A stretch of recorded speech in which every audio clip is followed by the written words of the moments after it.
पुलवामा हमले पर पाकिस्तान के कबूलनामे के बाद प्रधानमंत्री नरेंद्र मोदी विपक्ष पर जमकर निशाना साधते नजर आए। पुलवामा हमले का जिक्र करते हुए पीएम भावुक भी हो गए। उन्होंने कहा कि कुछ लोगों ने पुलवामा हमले में भी स्वार्थ की भद्दी राजनीति की, पर देश विरोधी ताकतों के हाथों में खेलने से न देश का भला होगा न उनके दल का। उन्होंने विपक्ष को निशाने पर लेते हुए कहा कि पुलवामा पर राजनीति करने वालों को देश कभी माफ नहीं करेगा।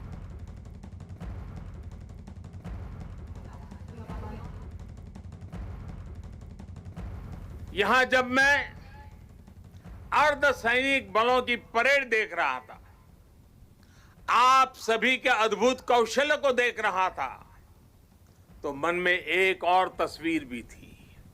ये तस्वीर थी पुलवामा हमले की। उस हमले में हमारे पुलिस बेड़े के हमारे जो वीर साथी शहीद हुए, वो अर्धसैनिक बेड़े के ही थे। देश कभी भूल नहीं सकता कि जब अपने वीर बेटों के जाने से पूरा देश दुखी था, तब कुछ लोग उस दुख में शामिल नहीं थे। वो पुलवामा हमले में भी अपना राजनीतिक स्वार्थ खोज रहे थे, अपना राजनीतिक स्वार्थ देख रहे थे। देश भूल नहीं सकता कि तब कैसी कैसी बातें कही गई, कैसे कैसे बयान दिए गए। देश भूल नहीं सकता कि जब देश पर इतना बड़ा घाव लगा था, तब स्वार्थ और अहंकार से भरी भद्दी राजनीति कितने चरम पर थी। और उस समय उन वीरों की तरफ देखते हुए मैंने विवादों से दूर रह करके सारे आरोपों को झेलता रहा, भद्दी भद्दी बातों को सुनता रहा।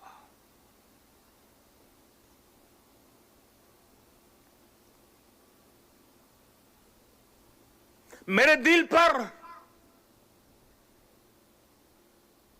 वीर शहीदों का गहरा घाव था,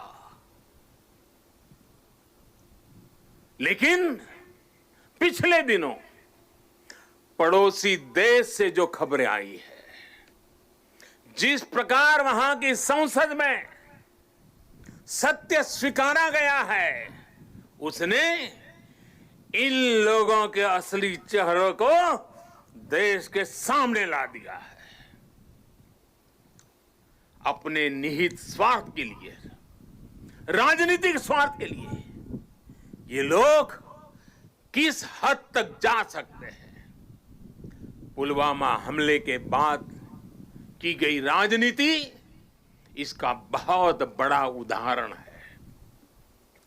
मैं ऐसे राजनीतिक दलों से, ऐसे लोगों से आग्रह करूंगा, और आज के समय में जरा विशेष आग्रह करूंगा, और सरदार साहब के प्रति अगर आपकी श्रद्धा है तो इस महापुरुष की इस विराट प्रतिमा के सामने से आपको आग्रह करूंगा कि देश हित में,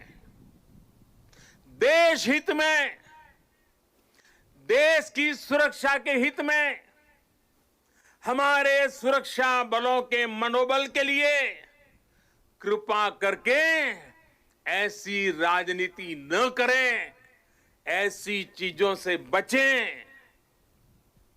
अपने स्वार्थ के लिए जाने अनजाने आप देश विरोधी ताकतों की उनके हाथों में खेलकर, उनका मोहरा बनकर न आप देश का हित कर पाएंगे और न ही अपने दल का। साथियों, हमें यह हमेशा याद रखना है कि हम सभी के लिए अगर सर्वोच्च कोई बात है तो वो है सर्वोच्च हित, देश हित, सर्वोच्च हित, देश हित। प्रधानमंत्री मोदी को विपक्ष पर हमला करने का मौका मिल गया और इसीलिए जबकि बिहार में चुनाव हो रहे हैं, सियासत गर्म है। पटना में मौजूद है हमारे सहयोगी अरुण सिंह और बेतिया में अमित पांडे भी। ये हमारी युवा पीढ़ी आउट ऑफ द बॉक्स सोचने के लिए तैयार है, नया करने का इरादा रखती है।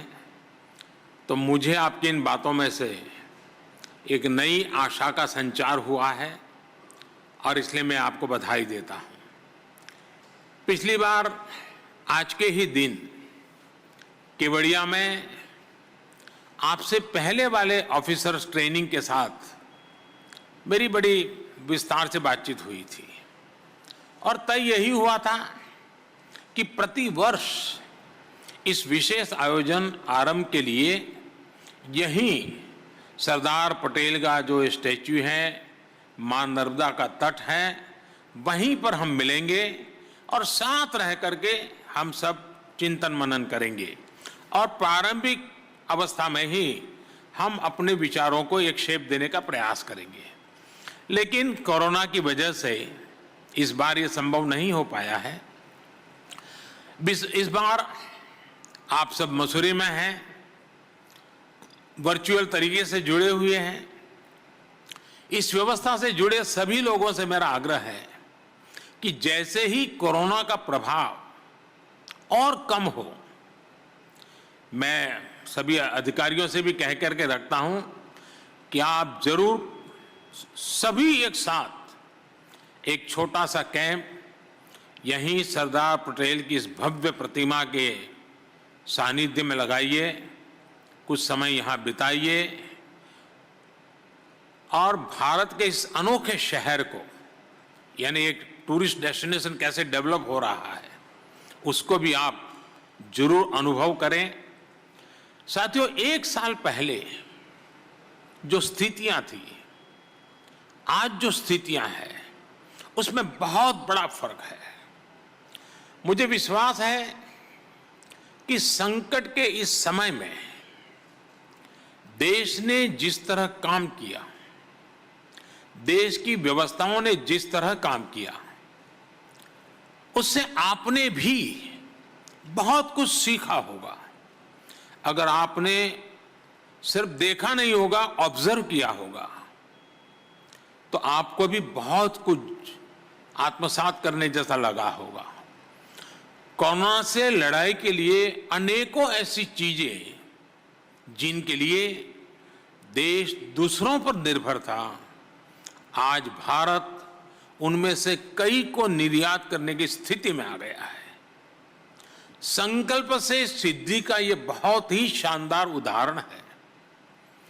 साथियों, आज भारत की विकास यात्रा के जिस महत्वपूर्ण कालखंड में आप हैं, जिस समय आप सिविल सेवा में आए हैं, वो बहुत विशेष है। आपका बैच जब काम करना शुरू करेगा, जब आप सही मायने में फील्ड में जाना शुरू करेंगे, तो आप वो समय होगा जब भारत अपनी स्वतंत्रता के 75 वर्ष में होगा। ये बड़ा माइलस्टोन है, यानी आपकी इस व्यवस्था में प्रवेश और भारत का 75वां आजादी का पर्व। और साथियों, आप ही वो ऑफिसर्स हैं, इस बात को मेरी भूलना मत। आज हो सके तो रूम में जाकर के डायरी में लिख दीजिए। साथियों, आप ही वो ऑफिसर्स हैं जो उस समय में भी देश सेवा में होंगे, अपने कैरियर के, अपने जीवन के महत्वपूर्ण पड़ाव में होंगे, जब भारत अपनी स्वतंत्रता के 100 वर्ष मनाएगा। आजादी के 75 वर्ष से 100 वर्ष के बीच के ये 25 साल भारत के लिए बहुत ज्यादा अहम है। और आप वो भाग्यशाली पीढ़ी हो, आप वो लोग हैं जो इन 25 वर्षों में सबसे अहम प्रशासनिक व्यवस्थाओं का हिस्सा होंगे।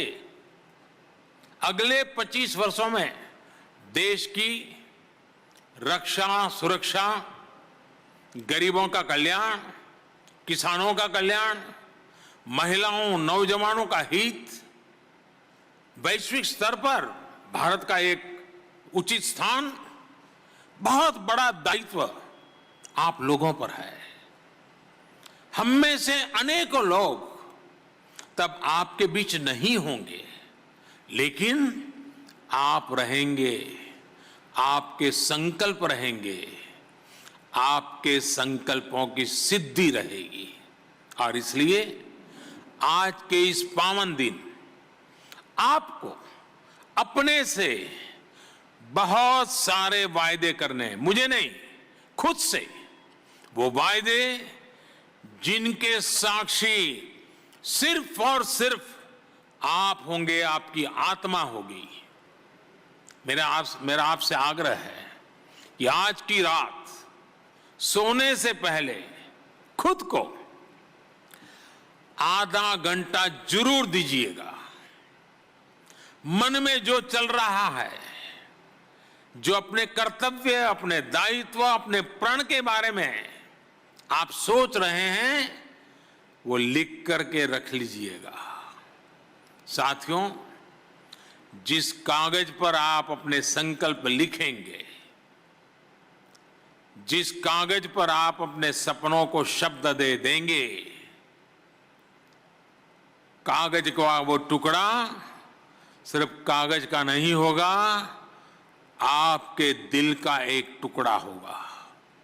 ये टुकड़ा जीवन भर आपके संकल्पों को साकार करने के लिए आपके हृदय की धड़कन बनकर आपके साथ रहेगा। जैसे आपका हृदय शरीर में निरंतर प्रवाह लाता है, वैसे ही ये कागज पे लिखे गए हर शब्द आपके जीवन संकल्पों को, उसका प्रवाह को निरंतर गति दे रहेंगे। हर सपने को संकल्प और संकल्प से सिद्धि के प्रवाह में आगे लेते चलेंगे। फिर आपको किसी प्रेरणा, किसी सीख की जरूरत नहीं होगी। ये आप ही का लिखा हुआ कागज, आपके हृदय भाव से प्रकट हुए शब्द, आपके मन मंदिर से निकली हुई एक एक बात आपको आज के दिन की याद दिलाता रहेगा, आपके संकल्पों को याद दिलाता रहेगा। साथियों, एक प्रकार से सरदार वल्लभ भाई पटेल ही देश की सिविल सेवा के जनक थे। 21 अप्रैल 1947 एडमिनिस्ट्रेटिव सर्विस ऑफिसर के पहले बैच को संबोधित करते हुए सरदार पटेल ने सिविल सर्वेंट्स को देश का स्टील फ्रेम कहा था। उन अफसरों को सरदार साहब की सलाह थी कि देश के नागरिकों की सेवा अब आपका सर्वोच्च कर्तव्य है। मेरा भी यही आग्रह है कि सिविल सर्वेंट जो भी निर्णय ले, वो राष्ट्रीय संदर्भ में हो, देश की एकता, अखंडता को मजबूत करने वाले हो, संविधान के स्पिरिट को बनाए रखने वाले हो। आपका क्षेत्र भले ही छोटा हो, आप जिस विभाग को संभाले उसका दायरा भले ही कम हो, लेकिन फैसलों में हमेशा देश का हित, लोगों का हित होना चाहिए, एक नेशनल पर्सपेक्टिव होना चाहिए। साथियों, स्टील फ्रेम का काम सिर्फ आधार देना, सिर्फ चली आ रही व्यवस्थाओं को संभालना ही नहीं होता है।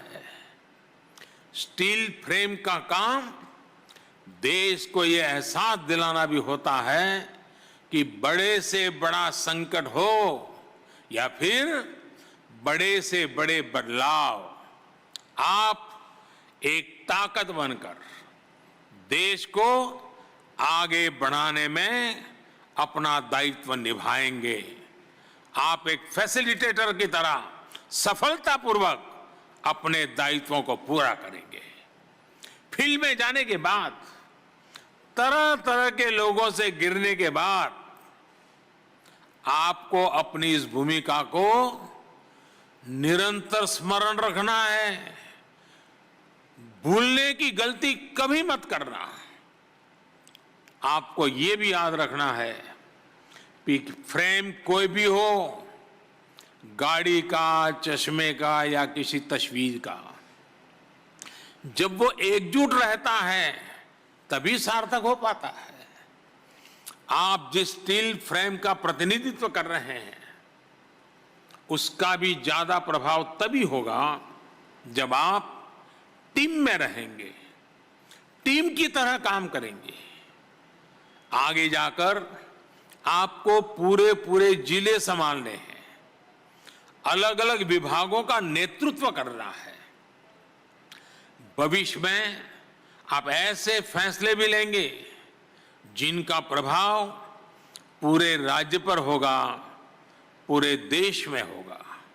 उस समय आपकी ये टीम भावना आपके और ज्यादा काम आने वाली है। जब आप अपने व्यक्तिगत संकल्पों के साथ देश हित के बृहद लक्ष्य को जोड़ लेंगे, भले ही किसी भी सर्विस के हों, एक टीम की तरह पूरी ताकत लगा देंगे तो आप भी सफल होंगे। और मैं विश्वास से कहता हूं, देश भी कभी विफल नहीं होगा। साथियों, सरदार पटेल ने एक भारत श्रेष्ठ भारत का सपना देखा था। उनका ये सपना आत्मनिर्भर भारत से जुड़ा हुआ था। कोरोना वैश्विक महामारी के दौरान भी जो हमें सबसे बड़ा सबक मिला है वो आत्मनिर्भरता का ही है। आज एक भारत श्रेष्ठ भारत की भावना, आत्मनिर्भर भारत की भावना एक नवीन भारत का निर्माण होते हुए देख रही है। नवीन होने के कई अर्थ हो सकते हैं, कई भाव हो सकते हैं, लेकिन मेरे लिए नवीन का अर्थ यही नहीं है कि आप केवल पुराने को हटा दें और कुछ नया ले आए। मेरे लिए नवीन का अर्थ है कायाकल्प करना, क्रिएटिव होना, फ्रेश होना, एनर्जेटिक होना। मेरे लिए नवीन होने का अर्थ है जो पुराना है उसे और अधिक प्रासंगिक बनाना, जो कालबाह्य है उसे छोड़ते चले जाना। छोड़ने के लिए भी साहस लगता है। और इसलिए आज नवीन, श्रेष्ठ और आत्मनिर्भर भारत बनाने के लिए क्या जरूरतें हैं वो आपके माध्यम से कैसे पूरी होगी, इस पर आपको निरंतर मंथन करना होगा। साथियों, ये बात सही है कि आत्मनिर्भर भारत के लक्ष्य को पूरा करने के लिए हमें साइंस एंड टेक्नोलॉजी की जरूरत है, रिसोर्सेज और फाइनेंसेस की जरूरत है। लेकिन महत्वपूर्ण ये भी है कि इस विजन को पूरा करने के लिए एक सिविल सर्वेंट के तौर पर आपका रोल क्या होगा। जन आकांक्षाओं की पूर्ति में, अपने काम की क्वालिटी में, स्पीड में आपको देश के इस लक्ष्य का 24 घंटे ध्यान रखना होगा। साथियों, देश में नए परिवर्तन के लिए, नए लक्ष्यों की प्राप्ति के लिए नए मार्ग और नए तौर तरीके अपनाने के लिए बहुत बड़ी भूमिका ट्रेनिंग की होती है, स्किल सेट के डेवलपमेंट की होती है। पहले के समय इस पर बहुत जोर नहीं रहता था। ट्रेनिंग में आधुनिक अप्रोच कैसे आए, इस बारे में बहुत सोचा नहीं गया। लेकिन अब देश में ह्यूमन रिसोर्स की सही और आधुनिक ट्रेनिंग पर भी बहुत जोर दिया जा रहा है। आपने खुद भी देखा है कि कैसे बीते 2-3 वर्षों में ही सिविल सर्वेंट्स की ट्रेनिंग का स्वरूप बहुत बदल गया है। ये आरंभ सिर्फ आरंभ नहीं है, एक प्रतीक भी है और एक नई परंपरा भी है। ऐसे ही सरकार ने कुछ दिन पहले एक और अभियान शुरू किया है, मिशन कर्मयोगी। मिशन कर्मयोगी कैपेसिटी बिल्डिंग की दिशा में अपनी तरह का एक नया प्रयोग है। इस मिशन के जरिए सरकारी कर्मचारियों को उनकी सोच, अप्रोच को आधुनिक बनाना है, उनका स्किल सेट सुधारना है, उन्हें कर्मयोगी बनने का अवसर देना है। साथियों, गीता में भगवान कृष्ण ने कहा है, यज्ञ अर्थात कर्मणः अन्यत्र लोकः अयम कर्म बंधनः। अर्थात यज्ञ यानी सेवा के अलावा स्वार्थ के लिए किए गए काम कर्तव्य नहीं होते, वो उल्टा हमें ही बांधने वाला काम होता है। कर्म वही है जो एक बड़े विजन के साथ किया जाए, एक बड़े लक्ष्य के लिए किया जाए। इसी कर्म का कर्मयोगी हम सबको बनना है। मुझे भी बनना है, आपको भी बनना है, हम सबको बनना है।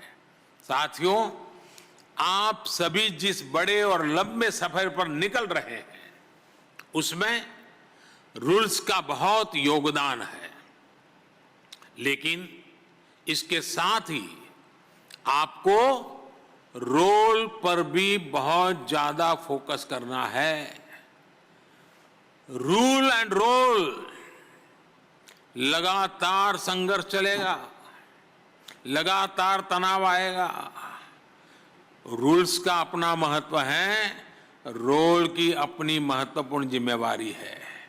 इन दोनों का बैलेंस, यही तो आपके लिए टाइट रोप पर चलने वाला खेल है।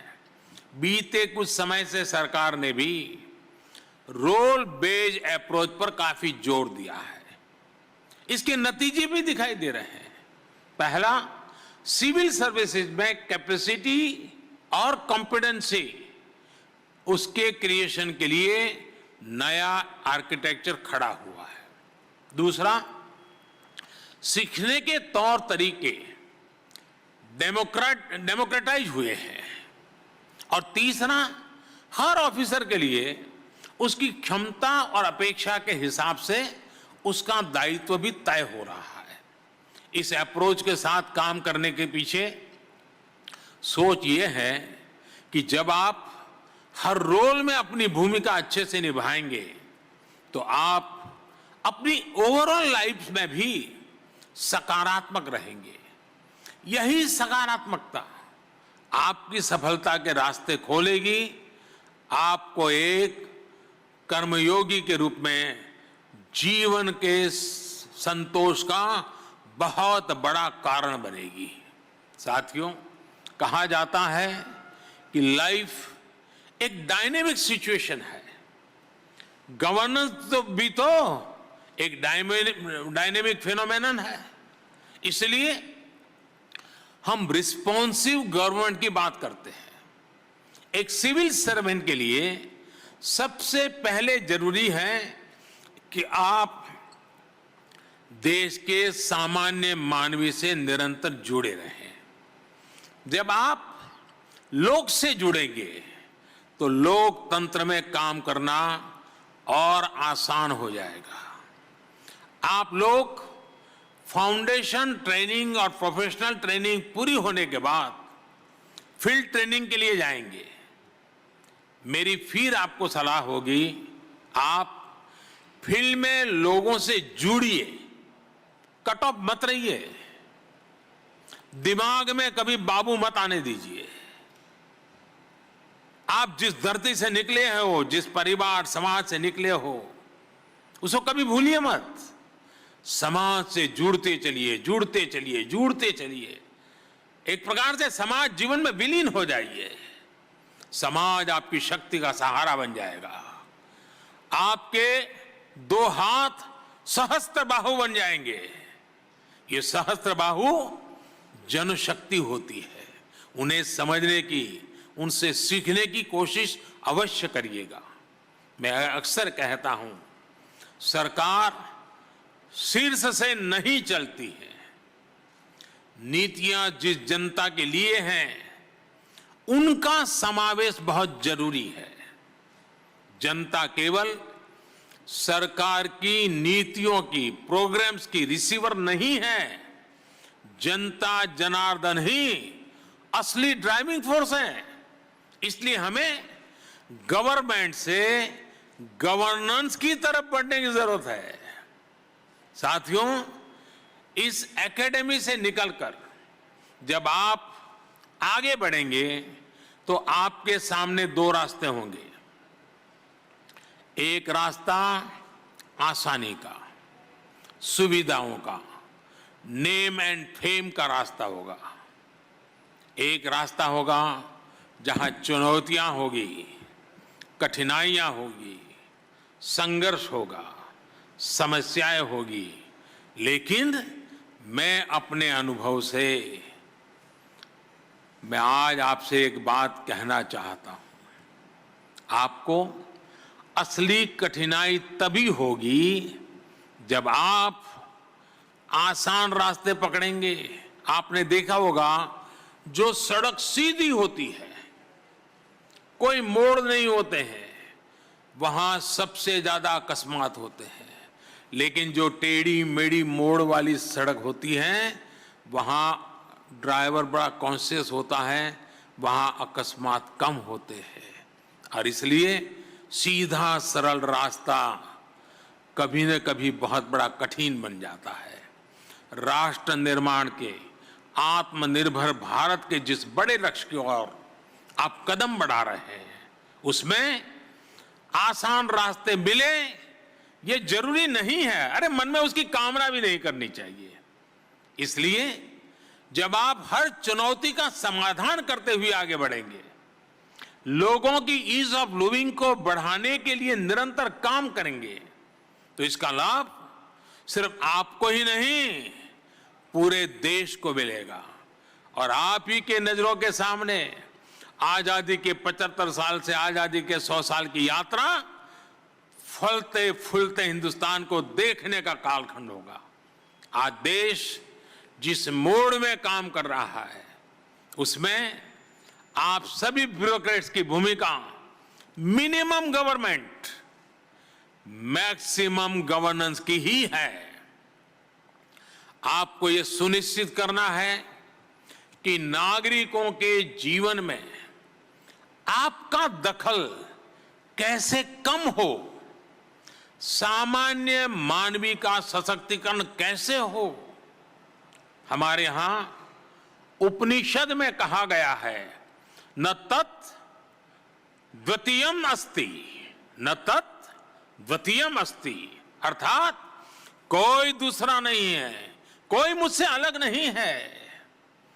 जो भी काम करिए, जिस किसी के लिए भी करिए, अपना समझकर करिए।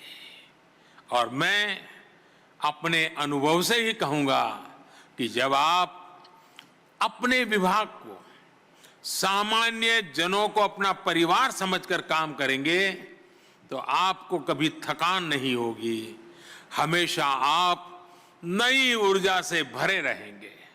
साथियों, फील्ड पोस्टिंग के दौरान हम ये भी देखते हैं कि अफसरों की पहचान इस बात से बनती है कि वो एक्स्ट्रा क्या कर रहा है, जो चलता रहता है उसमें अलग क्या कर रहा है।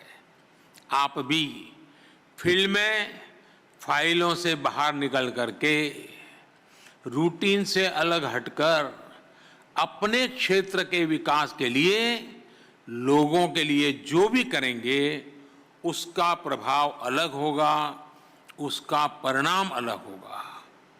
अगर उदाहरण के तौर पर देखें, आप जिन जिलों में ब्लॉक्स में काम करेंगे, वहां कई ऐसी चीजें होगी, कई ऐसे प्रोडक्ट्स होंगे जिनमें एक ग्लोबल पोटेंशियल होगा।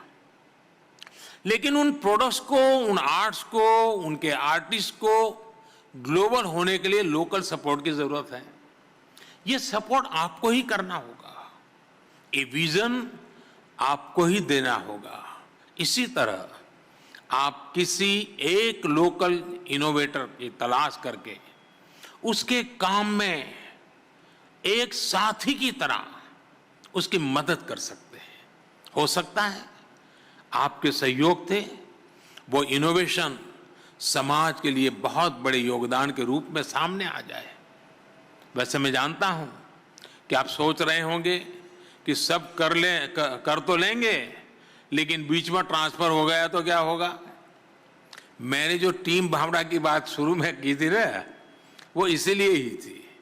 अगर आप आज एक जगह हैं, कल दूसरी जगह है, तो भी उस क्षेत्र में अपने प्रयासों को छोड़िएगा नहीं, अपने लक्ष्यों को भूलिएगा नहीं। आपके बाद जो लोग आने वाले हैं उनको विश्वास में लीजिए, उनका विश्वास बढ़ाइए, उनका हौसला बढ़ाइए, उनको भी जहां है वहां से मदद करते रहिए। आपके सपनों को आपके बाद वाली पीढ़ी भी पूरा करेगी। जो नए अधिकारी आएंगे आप उनको भी अपने लक्ष्यों का साझीदार बना सकते हैं। साथियों, आप जहां भी जाएं, आपको एक और बात ध्यान रखनी है। आप जिस कार्यालय में होंगे उसके बोर्ड में दर्ज आपके कार्यकाल से ही आपकी पहचान नहीं होनी चाहिए। आपकी पहचान आपके काम से होनी चाहिए। हां, बढ़ती हुई पहचान में आपको मीडिया और सोशल मीडिया भी बहुत आकर्षित करेंगे। काम की वजह से मीडिया में चर्चा होना एक बात है, और मीडिया में चर्चा के लिए ही काम करना वो जरा दूसरी बात है।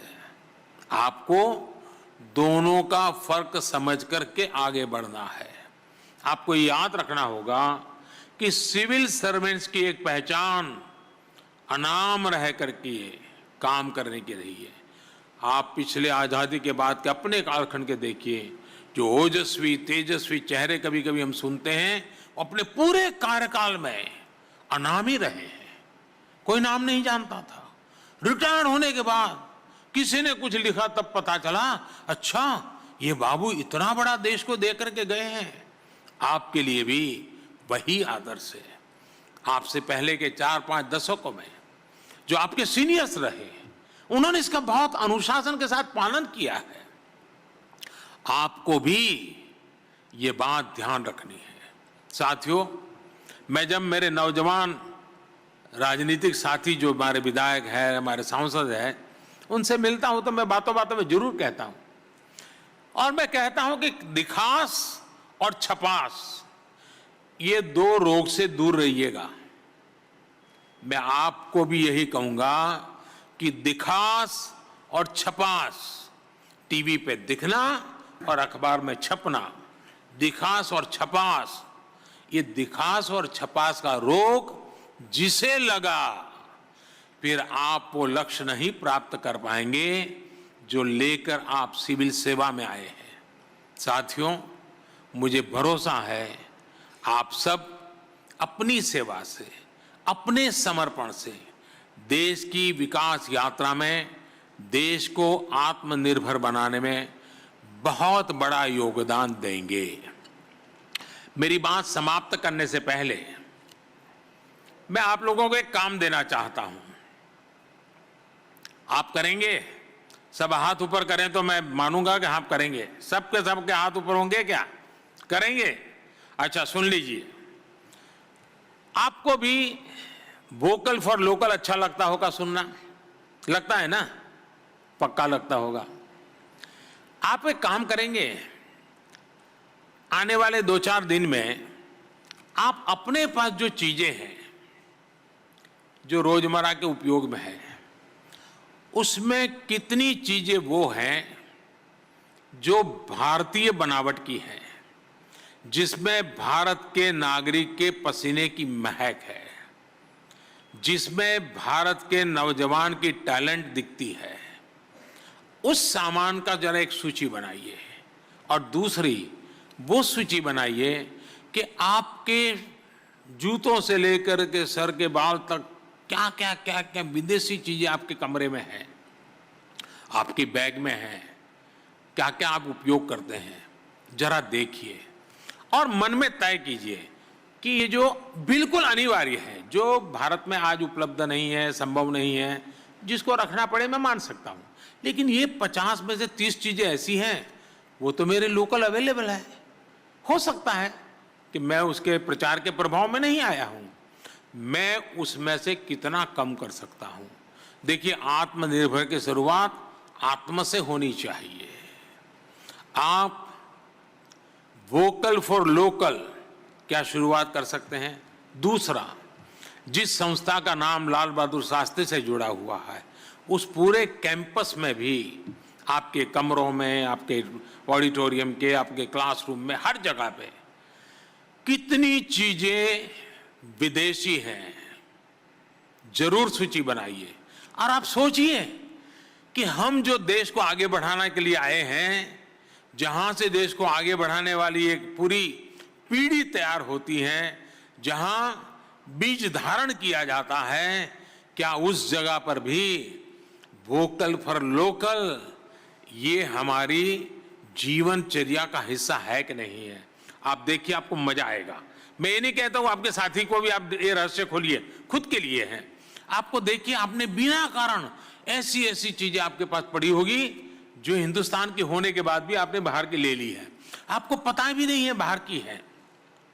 देखिए, भारत को आत्मनिर्भर बनाने के लिए हम सब ने आत्म से शुरू कर करके देश को आत्मनिर्भर बनाना है। मेरे प्यारे साथियों, मेरे नौजवान साथियों, देश को आजादी के 100 साल, आजादी के 100 साल के सपने, आजादी के 100 साल के संकल्प, आजादी के आने वाली पीढ़ियां, उनको आपके हाथ में देश सुपुर्द कर रहा है। देश आपके हाथ में आने वाले 25-35 साल आपको सुपुर्द कर रहा है।